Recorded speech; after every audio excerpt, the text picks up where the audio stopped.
Please join me in welcoming and thanking new patrons: Hayden Hunt, Rachel Lee, Adrian Morales Jr., Debbie England, Mattia Heller, Thomas Malloy, Annie Bond, Samantha Williams, Trooper 4091, Taya Harris, Heather, Marissa, Lou Cipher, Melissa Payat, and Crystal Junestall. Judging by all our new patrons this week, it's clear that I should do a lot better in keeping up with my math when it comes to how much content's immediately available for patrons. Remember, all patrons get early and commercial-free access to all episodes that have appeared on our live feed, plus a few extras. Bonus episodes start at the $5 level with extra story every week, while the $7 level and above patrons get immediate access to all 900-plus Patreon-exclusive episodes, plus 4 new stories every week on top of all the other content available.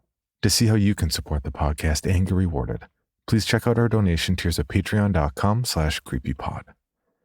And thank you to everyone who started following us on Instagram. I'll be posting 2 micropasta stories every week there. Those bite-sized stories that wouldn't work on the regular podcast.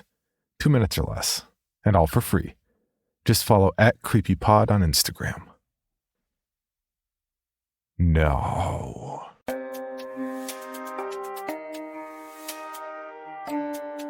This is Creepy, a podcast dedicated to sharing the most famous, chilling, and disturbing creepypastas and urban legends in the world. Whether these stories truly happened or are simply fabrications is for you to decide. These stories may contain graphic depictions of violence and explicit language. Listener discretion is advised. Creepy presents Between Ice and Stars, written by Mr. Dupin. 1905, Antarctica.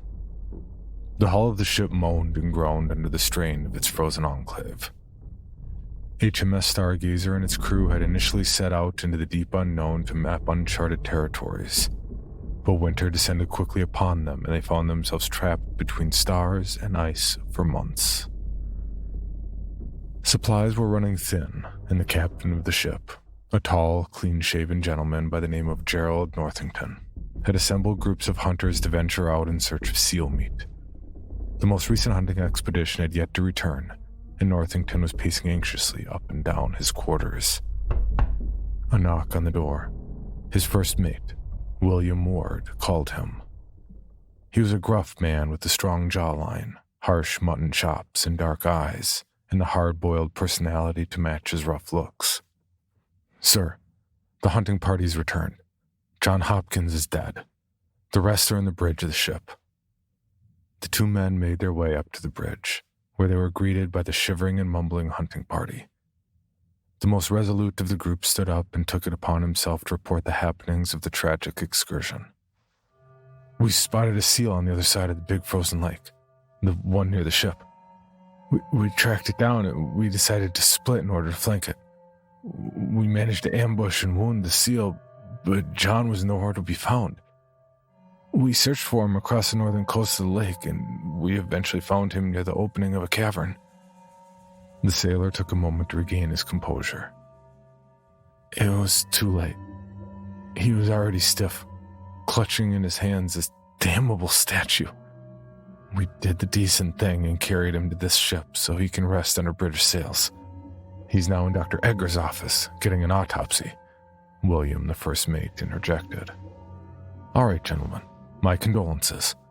Get some much-deserved rest now." Captain Northington motioned to the hunting party. With that, Northington and Ward made their way to Dr. Philip Edgar's office. The 2 men entered the infirmary, a claustrophobic, dreary old room. The dim light from a lone candle revealed neatly shelved flasks and vials, and a collection of leather-bound, worn books stacked upon a chairless desk in the corner of the small room. Hunched over a pull-down table was Dr. Philip Edgar, a tall, lean man with pale white skin and gray eyes. He had a solemn look on his face as he examined John Hopkins' corpse. The body of the deceased sailor had taken a hue of an otherworldly light blue, and his skin was frigid, The sailor bore the singular mark of inexorable insanity, with wide-open eyes and mouth agape, his face carved into a mask of abyssal dread. Most peculiarly, the man was clutching in his hands a crude statuette. The idol was jet black and depicted some anthropomorphic creature in the fetal position. The man's fingers were frozen in place, and removing the object risked breaking the fingers off. "So, what is the verdict?" the captain asked as calmly as he could muster.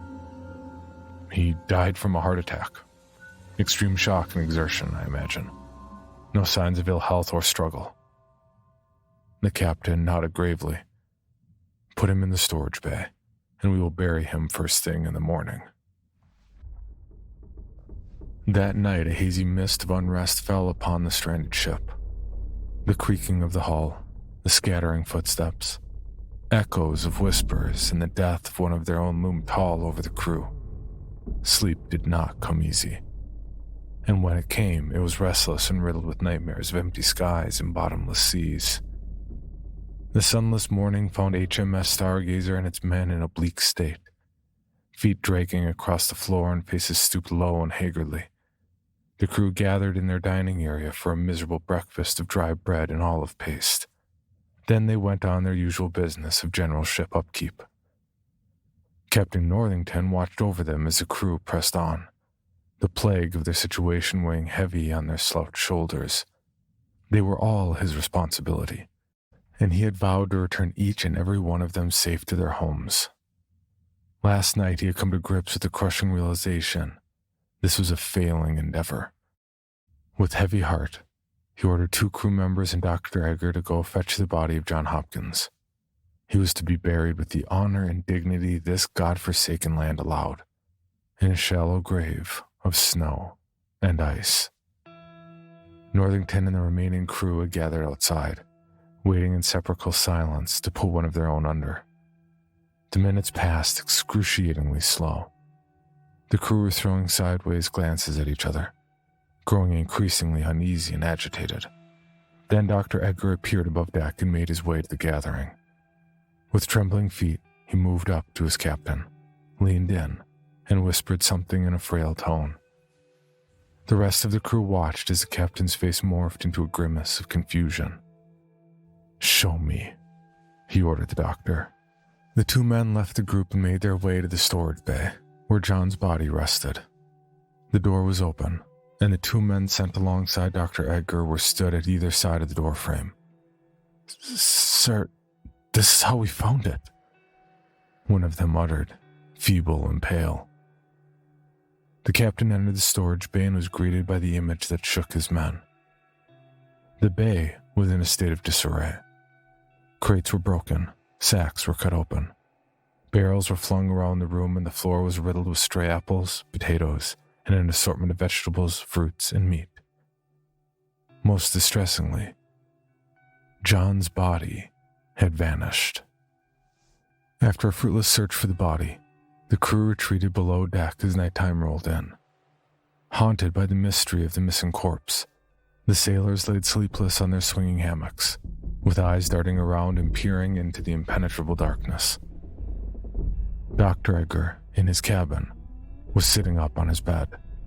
The squeaking of the ship was grinding his composure to a pulp, and every time the ship settled, his heart would jump to his throat. But worst of all was the scattering of footsteps, echoing unnaturally outside his room, as if crabs were skipping their way across the wooden floor. The doctor had his eyes fixed intently on his door, almost expecting it to fly open any moment and ghouls of the deep to storm his room. Then, the footsteps abruptly stopped, and the night went silent. Even the moaning of the ship had ceased. The stillness of the night was broken only by hushed voices. The doctor, bewildered by the strange whispers, slowly got up and approached the door. He placed his ear upon the wood and listened carefully.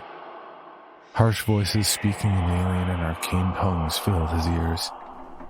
He stood there for what felt like hours, eavesdropping on the maddening serpentine chants, until the whispering stopped and their footsteps trailed off into the distance.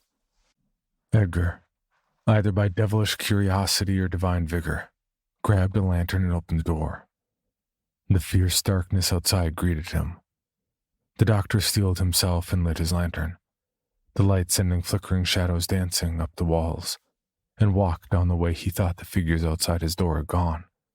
The narrow corridors seemed to be getting narrower and narrower, and from the cabins on his left and right, Edgar heard no sounds. He felt perfectly alone in his bubble of light, until the clacking of footsteps echoed on his left. Edgar went completely still, covering his lantern as best he could with his robe. From a corner further down the main corridor, a faint light broke the darkness. At its center, Edgar spotted the cook, who looked at him and sighed in relief. "You heard them too?" the cook whispered.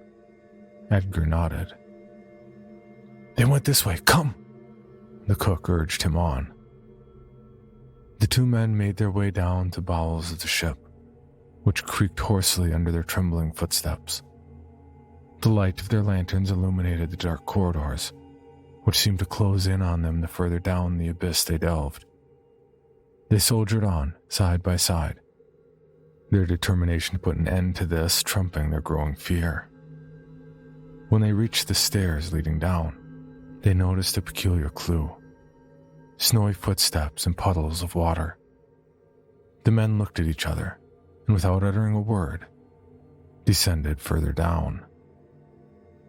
They were now at the storage bay, which was made up of a large corridor with small rooms, once filled to the brim with supplies on either side. A low rumbling sound reverberated from the end of the corridor, and almost imperceptible mumbling. The men looked down the bay, and they could just make out the quivering candlelight escaping one tiny room. Slowly they made their way towards it, the sound of rhythmic chanting getting louder and louder. The door was slightly ajar, and the cook pushed it open. The duly illuminated room was a scene of unfathomable horror. 5 sailors were huddled in a circle, raving in unpronounceable tongues.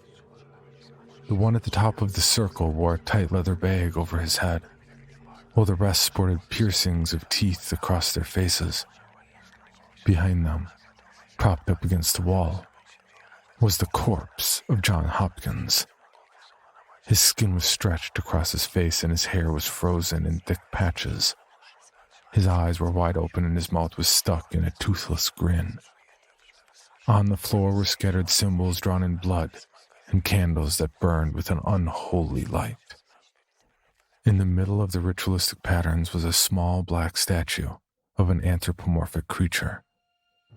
The same infernal statuette John Hopkins was found gripping in rigor mortis. The mad sailors had broken off the cadaver's fingers, which were strewn across the room to rip the idol from his grasp.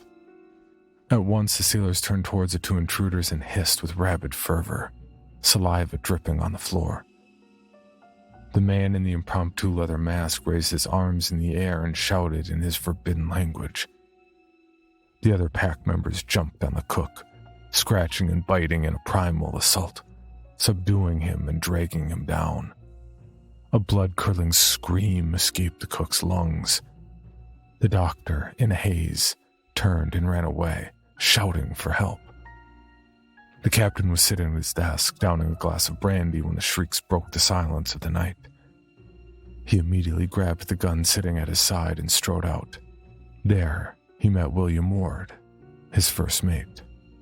"It's coming from below deck, sir," Ward spoke, and the 2 men ran after the sound.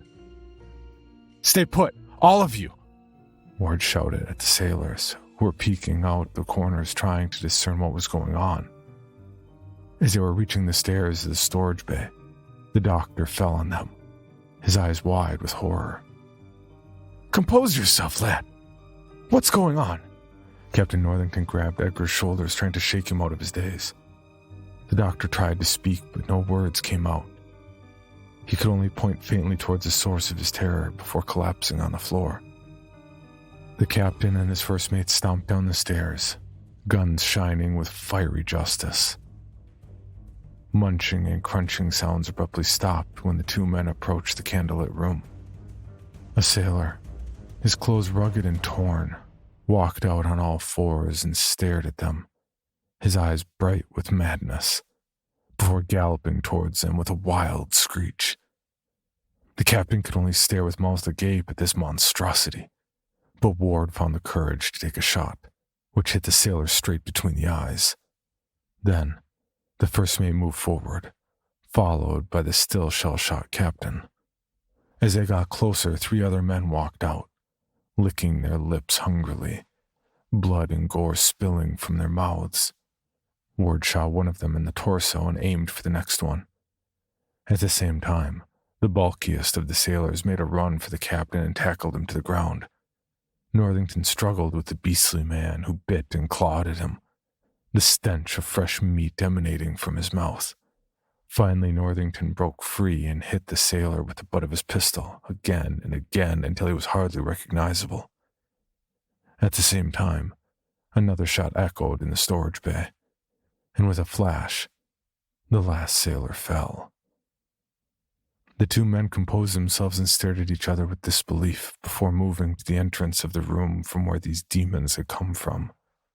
There they found the half-eaten and disemboweled corpse of John Hopkins, and behind it, the leather-masked man on his knees clutched the black statuette, reciting unearthly psalms.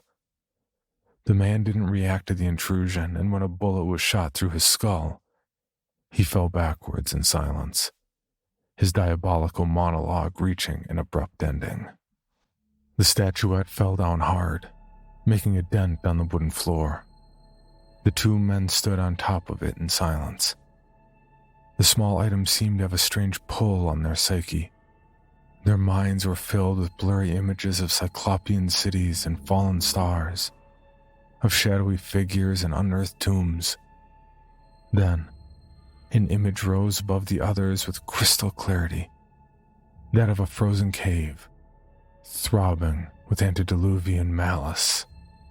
No word was exchanged, for the men knew what they had to do. They had to return the wretched statue to that abhorrent cave. When they reached the upper deck, an eerie stillness enveloped them. They took tentative steps forward when they felt movement on their side. Ward grabbed a lantern and shone it down the corridor. A group of sailors scattered away at the shining of the light. The captain and his first mate slowly made their way across the deck, Northington holding the statue in a white-knuckle grip. All around them they could feel eyes staring at them from the darkness. In the middle of the deck, the doctor, lantern at hand, was waiting for them, fidgeting and jumping at each and every movement and sound. "Sir, the men, they've gone mad," the doctor whimpered. "Come with us, lad. We're going to put an end to this foulness," the captain said sternly. The 3 men walked down the main corridor, the possessed sailors surrounding them from the oppressive darkness. Some were moving alongside them, bodies twitching and twisting. Others were speaking in raspy voices, whispering unnatural incantations, while others were simply leering behind a fish-eyed mask. When the group got closer to the stairs, the whole group had gathered around them, eyes frenzied with hunger and drool dripping from their mouths. The light seemed to keep them at bay, but they were getting more and more confident with each step. Every time a sudden movement was made, the crowd would jolt and get closer. With the captain in the lead, the men pressed on. Edgar, despite the clattering of his teeth, had managed to stay composed up until one sailor called out his mother's name with a grave growl. The doctor shivered and jumped, which caused a ruckus in the crowd, the men wailing and shivering in anticipation. A man broke from the rest, and with a feverish yelp, jumped for the statuette. Ward plucked him from the air and punched him violently on his nose, which exploded into a bloody mess. The first mate shot a vicious look into the crowd and swung the lantern around, forcing them to recoil back into the shadows. The three men hastened their pace and moved swiftly up the stairs to the top deck, the crew trailing behind them lethargically. They made their way to the bridge, and from there they left the ship. The crew, as if stunned by a spell, stopped their pursuit. Amidst the snowfall, their unmoving figures peered down at the three men from atop the ship. William Ward led the group onto the frozen lake towards the cave. The elements raged around them, nature itself bent on preventing passage. The men fought through, pushed on by unnatural and unexplainable forces. Upon reaching the entrance of the cave, exhausted and beaten by the harsh wind, the pull on their self had grown far too strong. Unblinking and unfazed by the imminent danger ahead, they entered. The entrance, much akin to a maw of a great beast with stalactite teeth and jaws made of rock, swallowed them whole.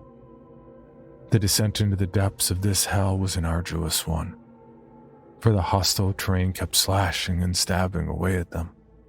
At times they had to move sideways into the claustrophobic corridors, or move crouched close to the ground. The silent arteries of the cavern led them further down, where they would occasionally spot a torn cloth from John's apparel, confirming that they were indeed on the right path. After a particularly narrow passage, the men stepped foot in a gigantic opening. The ceiling of the cavern was shrouded in darkness, and the light of their lanterns didn't even reach the walls of this opening. Led by their captain, the men moved towards the center of this abyss. There, an altar was revealed. Two large sarcophagi, one black and one white, sat in the middle of a perfect circle drawn in a crimson powder. An array of books and small statues, much like the one John Hopkins carried, were neatly placed at the feet of the sarcophagi. This was a tomb from out of time, which pulsated with malignant energy. The captain stepped forth and into the circle, letting the statuette drop on the floor. He moved up to the black coffin and observed it closely. The resting place of whatever was within was adorned with elaborate carvings of stars, cities, and runes. What caught the captain's attention, though, were depictions of bipedal creatures. Some were standing in fields, others above the walls of a divine palace. Others were riding chariots, and others were operating machines of technology far advanced. He ran his palm over the intricately engraved lid, feeling the chiseled stone under his skin and letting the wave of aeons past wash over him. His trance was broken by a loud thud, which echoed like thunder around the cavern. Northington looked over and saw Ward, eyes wide and unblinking, looking into the open white sarcophagus, its lid resting on the side. In a fit of madness, the first mate had pushed it off. Cracking was heard from within the sarcophagus, and a white talon shot up and stabbed Ward in the chest, retreating back inside and letting the poor man fall to the ground.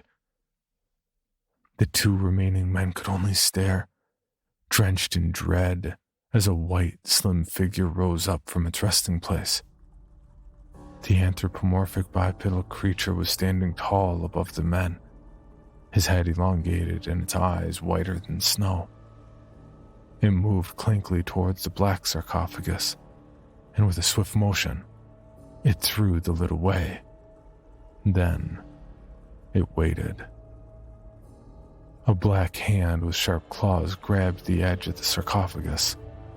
A beast similar to the first one but black and bulkier stood up. It towered over the captain, who could only stare in disbelief as a long claw striked his neck, cleanly cutting flesh and skin. Blood spurted out of the wound as the beast grabbed the captain from the shoulder and lifted him up to meet his gaze.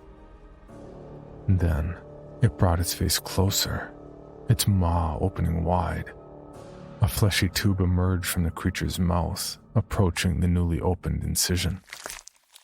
Then, it spilled a myriad of black insectoids down the wound, which crawled under Northington's skin and disappeared in his body. The captain's lifeless corpse was dropped to the ground. At that, the doctor started running, his heart pounding heavily against his chest. He ran through jagged grounds and narrow passages, the hard edges tearing at his clothes and skin, pushed on by a fear most primal. He flew up the rough terrain and reached the opening of the cave, his mind in shambles. He stumbled out, his knees buckling under the weight of the horror in the cavern and his eyes burning with the travesty that had unfolded. Outside, no snow was falling and no wind was blowing, as if nature herself cowered away from this damned corner of the earth. The sky above laid bare and starless, a heavy veil of blackness over the pale ice. In his derelict state, Edgar stepped on the ice and started walking aimlessly further down the maw of nothingness. He must have been walking for ages towards the monochromatic horizon, when a crack echoed across the air and sent shockwaves down the ice. Then another cracking sound, and another, and another. When the sounds merged into one crescendo of cacophony, the surface in front of Edgar exploded. When the storm of ice shards settled, a gargantuan head was revealed. A perfectly symmetrical, hairless head, much to the image of man, but distorted and corrupted. Its onyx black skin seemed to eat away at the surrounding light, while its lidless eyes beamed a malevolent white. With a creaking sound, its mouth opened. A murky ooze dribbled out, and from the pits of this monstrous creation, a tendril-like appendage appeared. At its top stood a single white eye, with its black as midnight iris darting around maniacally. Suddenly the infernal eye locked its gaze on Edgar, boring into his very soul like a cyclopean drill. A wave of primal dread washed over the doctor's body, relegating him to mere vermin cowering under an apex predator. He tried to run, but his shattered nerves failed him. He collapsed on his back, his eyes glued to the third eye of this unholy giant staring down at him. Then, it turned away from him, uninterested, and rose towards the sky. Edgar's sanity slipped away in an instant, as if a grip on his mind had been loosened and his thoughts all spilled out into a heap of incoherent drivel. His eyes trailed upwards, where they got lost into the infinite darkness of the sky, just before the overwhelming tyranny of black was broken by a streak of red, followed by another, and another, and another. Wounds of crimson opening on the sky above, fireballs spiraling towards the wretched earth below. He was calling them down. His children, his outcast angels. He was calling them all down. When Edgar regained his senses, he was in the middle of the glacial lake, snow falling heavily around him, and the stars shining bright from above. He tried to get up, but he slipped back down. "Here! Grab my hand!" Captain Northington shouted through the wind. "No!" Edgar shouted as he stumbled to his feet. "It cannot be," he whispered, strands of insanity beginning to slither in his mind. He stood bewildered in front of the once dead captain, and that's when he saw them. The captain's eyes. They were blank and gray, all the color drenched from his irises. Then with a blink, they went back to normal, teetering on the brink of madness. Dr. Philip Edgar ran into the snowstorm, his screams echoing in this frozen antechamber of hell, until the eternal night claimed him.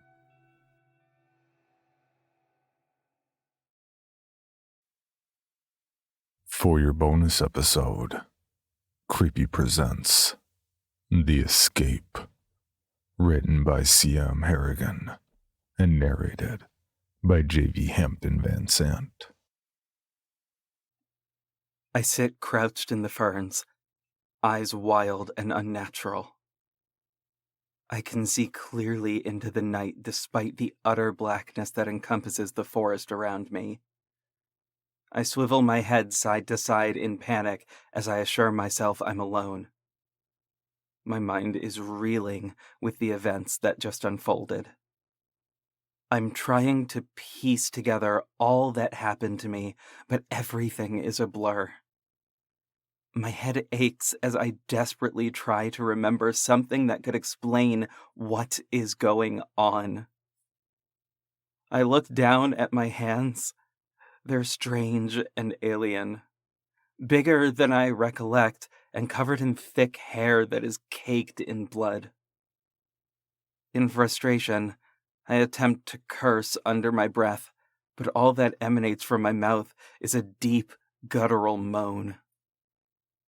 I wait a moment to catch my breath, and slowly I'm able to calm my breathing. A faint memory comes to me.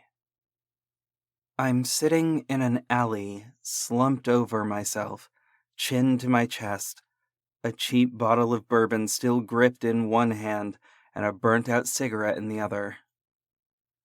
A group of men forcefully wake me, but my world is still spinning because of the alcohol. They pull me up to my feet, and I drop the bottle and my cigarette. Before I can reach for my smoke, they push me forward and guide me down the alley. My world spins around me as I make my way forward. I'm being forced into a windowless van, but I'm too powerless to fight them off in my drunken stupor. Reality comes back quickly as a twig snaps in the distance. Someone must have followed me into the forest. I crouch down lower and peer beyond the thick tree that conceals me and listen carefully. I hear a voice, not too far off in the darkness. He had to have come this way. Look at these broken branches. Something big came barreling through here. Follow me and keep tight formation. Suspect is highly dangerous. Orders are to shoot on sight. There are 4 men in camouflage quietly creeping through the trees in my direction. They all have assault rifles with flashlights and are intently scanning the forest in search of something, in search of me. They continue slowly walking closer and closer to the massive tree that is hiding me from their sight. I try to become invisible, to blend into the brush and ferns around me, but my body is too massive. I can tell my attempts will be useless. They are still coming down the path directly towards my hiding spot. I start to panic because it's now only a matter of seconds before they round the corner and catch me here, haphazardly buried in the brush. My mind is racing, and I don't know what I'm going to do. I don't want to hurt anybody, but it's clear these men don't care about hurting me. I have no choice. I'm going to have to defend myself. As they draw nearer, just on the other side of my hiding spot, I reach down and grab a log off the forest floor. It's a big log, but it seems small in my giant hands. The first of the 4 men start to walk past the tree that has been concealing me all this time, and just as he sees me, he knows it's too late. Before he can even fire a shot from his rifle, I swing my enormous branch around and it connects with the side of his head, making a horrible cracking noise as his head caves in under my brute force. The other men immediately shout in surprise and start firing rounds in my direction. One of the bullets grazes my left side, and another whooshes past my head, missing me by a mere inch. I pull my bloody branch above my head and swing it down forcefully on the next man nearest to me, crushing his skull as easily as my previous victim. He crumples quickly, his head resembling a smashed pumpkin on Halloween. I dart around the massive tree to flank the last two men before they have a chance to run off or fire in my direction again. As I rounded the tree, I grab the closest man by his hair and smash his face into the bark of the tree as hard as I could, over and over and over, until I'm holding nothing but a mangled piece of flesh, blood, and bone in my hand. I let his lifeless corpse drop at my feet. I proceed to the last man in my sight. He raises his rifle, but I'm too close to him, and I smack it away with my huge hairy arm. This man is much smaller than me, and it doesn't take much to disarm and overpower him. I pick him up by the collar of his uniform, his legs kicking wildly, and push his back against the tree. The same tree that I had just used to mercilessly murder his comrade only seconds ago. I bring my face close to his and let out a barbaric, animalistic yell that sends spit flying into his face.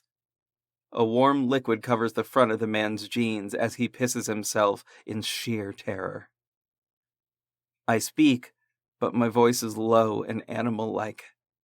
It doesn't sound like me at all. What have you done to me? I screamed in his face.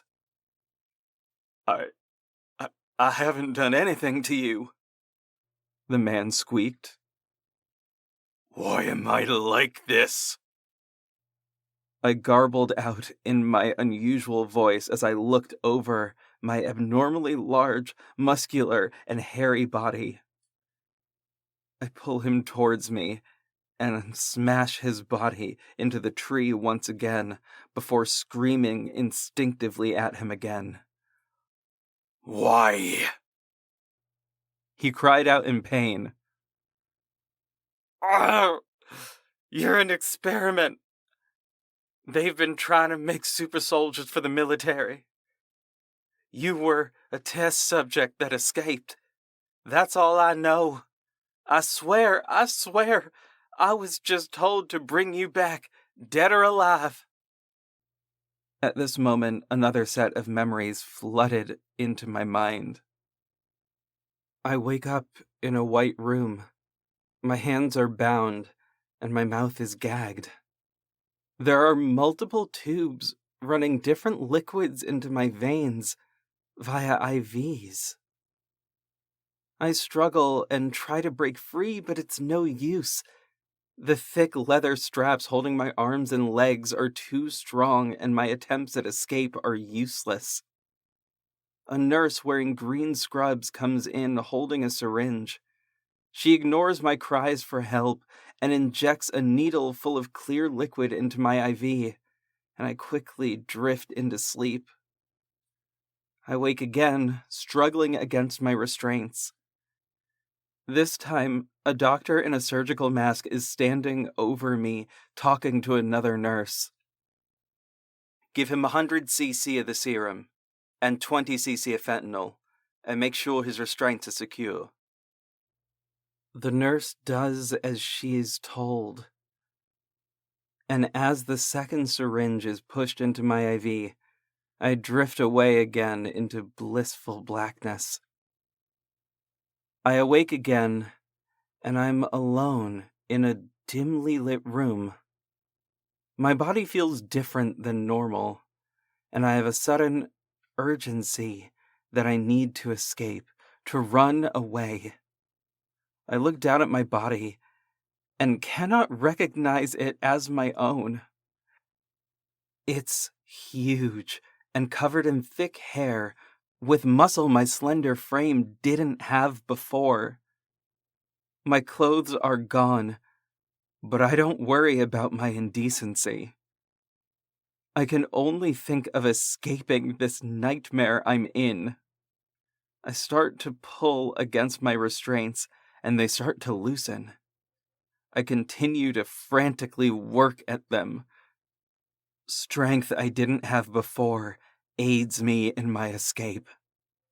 I'm able to rip my arms away from the gurney I'm strapped to and undo the leather straps around my legs before sitting up.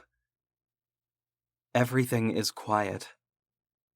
I shakily move and stand from my bed. I want to make my way to the only door in the room on giant, unfamiliar legs and peer through the tiny window embedded in it. I look left and right. There's nothing but an empty hallway outside the door. I try the handle, and it's firmly locked. I push down with minimal force. The handle snaps in my hand. I'm able to push the door open without any resistance now. I toss the broken door handle onto the ground and hesitantly make my way into the hall, my monstrous body wobbling as I try to steady myself against the wall. I make my way right. Right seems to be the way out. I can see an exit sign. It's my only thing to go on in this unfamiliar environment. I stumbled down the hall and pushed my way through a set of double doors in front of me. A woman in camo fatigues sat at a desk looking bored as she mindlessly swipes at her phone. She doesn't even notice me as I approach the desk. I reared my fist back and punched her in the face as hard as I could before she had time to react to my presence. Her face caves in under my fist with a horrible squelching noise and an excessive amount of blood splatter. I grab the remnants of her head and smash it into the keyboard in front of her, decimating her skull in my palm as I did so. Alarms start blaring from every corner of the building. They know I've escaped. I began blindly running towards the next double doors with an exit sign above them, desperate for safety. I come back to reality, and I'm still holding a man by his collar against the bloody tree in the dark forest. I understand now. I remember everything. A blind rage engulfs me, and I see nothing but red. It's not fair. I didn't deserve this. My vision blurs, and the red that is consuming my consciousness deepens and becomes all-consuming. Without hesitation or second thought, I take the man who is still helpless in my grip and throw him onto the ground. He tries to crawl away desperately, but I am upon him quickly. I position my enormous foot atop his head as he squirmed in the dirt, and slowly, I deliberately put more and more pressure onto his head. His eyes begin to bulge out of their sockets as blood and brain matter ooze out of his ears, mouth, and nose. I lean forward just a little more, and his skull cracks underneath me. My big foot is now ankle-deep in a puddle of blood and flesh. I feel no remorse. I start to walk away from the bloody scene I find myself in sheer disbelief of my situation. What the fuck am I going to do now? I proceed into the forest alone with my thoughts. I am utterly alone. I can hear the sound of more men heading my way as I walk deeper into the forest, away from the heinous crime scene I just created. I look down at my hair-covered, disfigured body, and I realize I can't go to anyone for help. I'm a monstrosity now. How could I even ask for help without someone running in terror from me? Even if I make it to a town somewhere, I can't show myself to anybody. They'd shoot me on sight or call the authorities. Both equally terrifying options. I can hear the second wave of men getting closer. I have no other options. I make my way into the forest ahead of me. I will hide. I don't want to hurt anyone else, and I don't want anyone to hurt me. This is my only option. I quietly and covertly weave between the trees into the darkness of the night, into the forest that will now be both my home and my prison. For more information on this podcast, including how to submit your own story for consideration, please visit creepypod.com. You can also follow us at CreepyPod on social media and YouTube. All stories told on this podcast are done so through Creative Commons Share-alike licensing or with written consent from the authors. No portion of this podcast may be rebroadcast or otherwise distributed without the express written consent of the Creepy Podcast production team and the story's author.